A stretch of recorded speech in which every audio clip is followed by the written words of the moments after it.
Executive producer, creator, and showrunner Matt Walpert. Then we have executive producer, creator, and showrunner Ben Nadivi. Executive producer Meryl Davis.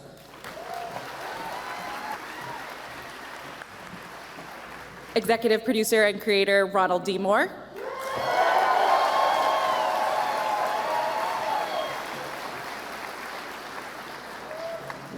Joel Kinnaman, who plays Ed Baldwin.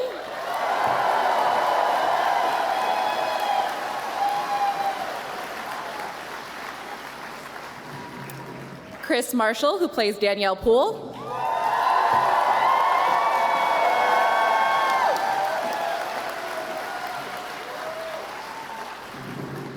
Chantal Van Santen, who plays Karen Baldwin.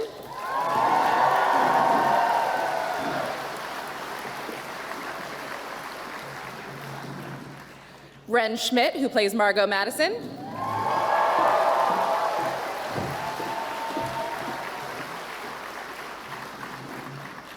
Eddie Gathegi, who plays Dev Ayesa.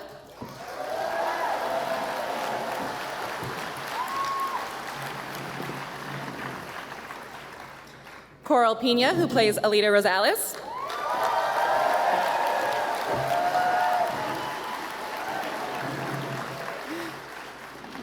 Jodie Balfour, who plays Ellen Wilson.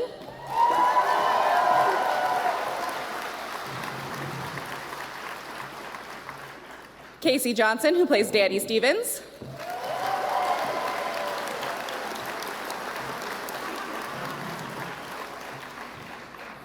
Sonia Walger, who plays Molly Cobb.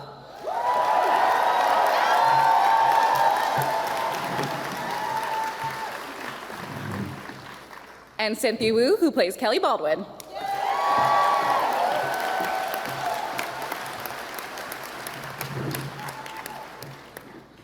All right.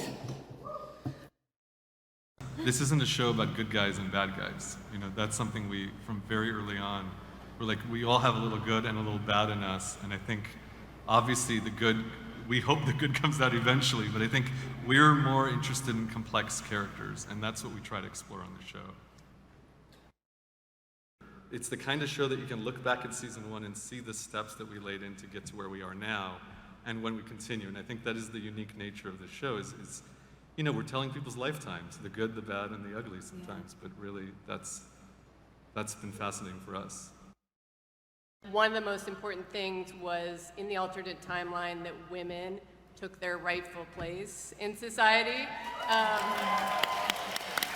And just had an equality, and I even look at this panel now, and our cast is female dominated, and I think we're all so proud of that, and there's still struggles, and still, you know, it's not easy, and everyone still has to fight for what they want, but I just love the fact that we have we have a female president, a female head of NASA, you know, entrepreneurs, heads of science. It's just across the board. I think we're also pleased that we're showing a very realistic place for women in society where it should be.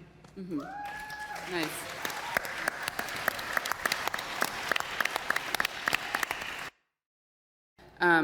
It's awesome. It's really cool to get to have those conversations like Danielle has with Ed, where she's in season 2, where she's like, it's not enough for me to just have gone to Jamestown. I need to command a mission.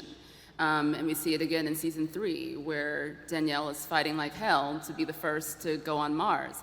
And even when Ed is given the job over her, and she says, like, if you slip up for 1 second, I'm gonna be there to sweep the leg, and she swept the leg. But that experience of me, Chris, getting to play a character who is like, has agency in her life and is taking her life into her own hands and asking for what she wants. I'm so inspired by that, and I'm so grateful that these guys have created this world where a woman can be this sort of billionaire tycoon with the first hotel on the moon or in orbit, yeah. And the head of the NASA agency and the leader of the free world. And I just think that if we can, I think that television can be sort of an ideal of what the world can be like. And if we can represent how women can empower themselves and what they look like in leadership positions, even if it affects the real world just a little bit, then we've done our work. Walking into mission control every year, or into NASA every year, I'm just like, stop, y'all. Stop, this is so good. Ben and I had this conversation of like, how much do we actually change and how much do we think that we change? And kind of playing with that each season is so interesting, especially for Karen, because of course on the outside it seems like she's changed so much, but sometimes I think she's just evolving more into who she's always been and being her more authentic self that she denied. You asked me how was it like to join the show. Like, this is the fam, For All Mankind, FAM. They're a family. Everybody was just so lovely. And Joel, I've never been on a show where the number one dude comes up to you in between takes and says, I love what you're doing. Yeah. Keep going. It's a safe space to explore and create, and the work that they all do is tremendous. I'm lucky.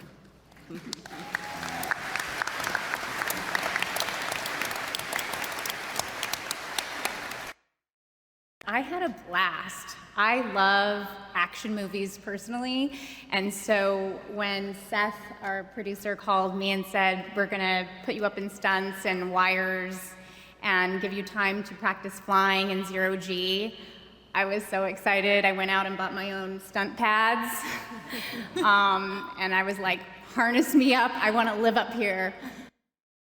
It was so exciting to finally, step into the shoes of an astronaut.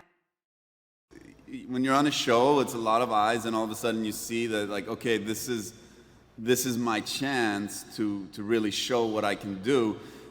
I think the fear that comes in is also that, if you get material that really could make you fly, and what if you fail?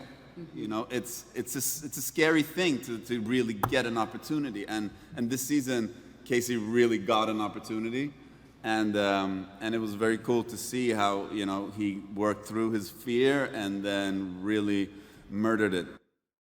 One of the most, genius things that I feel like our writers and show creators did was they created a young woman who has such an intense vision of what is right and what is wrong and what is hard work and what is not.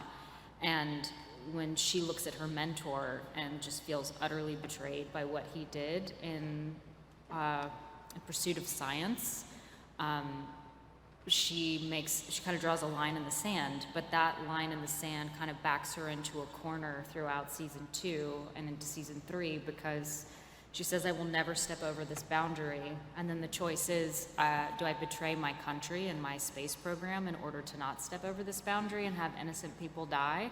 And then I think from there, it's really just beautifully laid out by you guys, and I'm not just blowing smoke, truly beautifully laid out that she keeps kind of having her feet put up to that line in that fire, and it's all the more painful when it involves this relationship.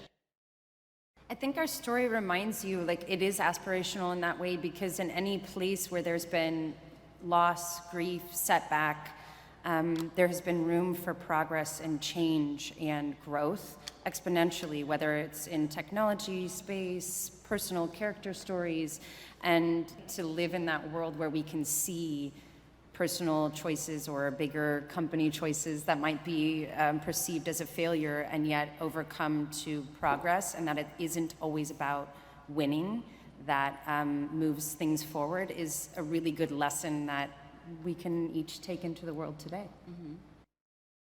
We're going to the 2000s. We have an official season 4 pickup.